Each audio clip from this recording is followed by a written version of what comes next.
संस्कृत भागवत प्रथम स्कंद तृतीय अध्याय 24 नंबर श्लोक। महर्षि व्यासदेव कौन कहले कहले ततः कलौ संप्रवृत्ते सम्मोहाय सुरदीशा बुधनाम्ना जनसूत किंकटेषु भविष्यति।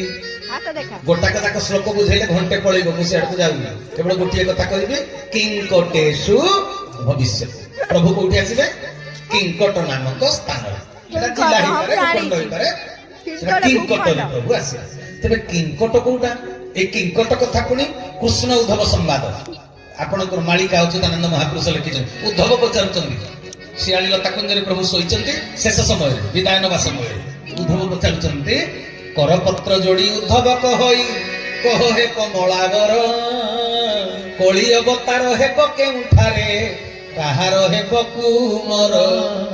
आपण को जगह आसीबे जे पचारि देले उद्धव भगवान उत्तर दे कोन कहिसंती ततळ धाडी लेखा अछि कहले कहंती केशव सुन हे उद्धव किंकट नगरटी जान कଳି अवतार हेबु सेहि ठारे लोहित आंभर वर्ण कहले आमे जोठी अवतार ग्रहण करिउ सेडा होछि किंकट नामक स्थान।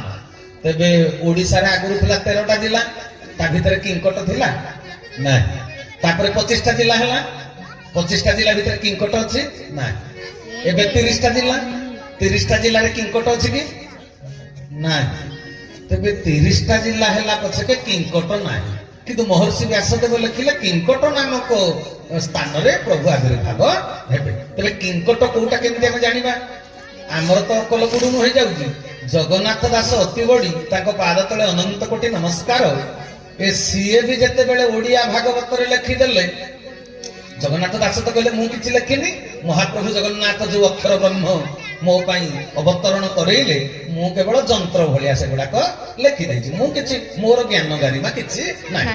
जगन्नाथ दास स्वीकार करछन भागवत प्रथम स्कंद तृतीय अध्याय रे जगन्नाथ दास भी लिखि दैछन्ति जे कोन लिखिछन्ति कहले कलिया गमे भावग्राही पाषांड जन्म मन मोहि ज्ञान उद्देश्य भगवान मोहिबे असुरंक मन धरु परे निज घरे जन्मिबे किंकट नगरे।